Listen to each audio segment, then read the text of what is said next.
ప్రతిఘటన టీవీకి స్వాగతం. క్షణక్షణం మీకోసం. కాలేజీ క్యాంపస్లో హిజాబు, బుర్కా, నికాబ్ ధరించకూడదు అంటూ చెంపూరు కళాశాల జారీ చేసిన సర్క్యులర్పై సర్వోన్నత న్యాయస్థానం శుక్రవారం స్టే విధించింది.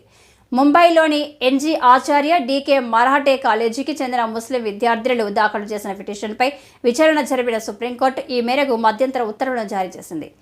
కళాశాల ఆదేశాలను సమర్థిస్తూ బాంబే హైకోర్టు ఇచ్చిన తీర్పుపై పిటిషన్లు సుప్రీంకోర్టు ఆశ్రయించారు. కళాశాల విధించిన షరతులపై జస్టిస్ సంజీవ్ ఖన్నా, సంజయ్ కుమార్ ధర్మశాసనం ఆశ్చర్యం వ్యక్తం చేసింది. ఇదేంటి, అలాంటి రూల్ పెట్టొద్దు, మతాన్ని భయపెట్టకూడదా, విద్యార్థుల మతం వెల్లడి కాకూడదనే నిబంధన విధించారంటూ కాలేజీ యాజమాన్యం వాదనలపై జస్టిస్ సంజీవ్ ఖన్నా ప్రశ్నలు లేవనెత్తారు. విద్యార్థుల పేర్లు మతాన్ని బహిర్గతం చేయడం లేదా, నెంబర్స్ ద్వారా వారిని గుర్తించమని అడుగుతారా అంటూ జస్టిస్ సంజయ్ కుమార్ ప్రశ్నించారు.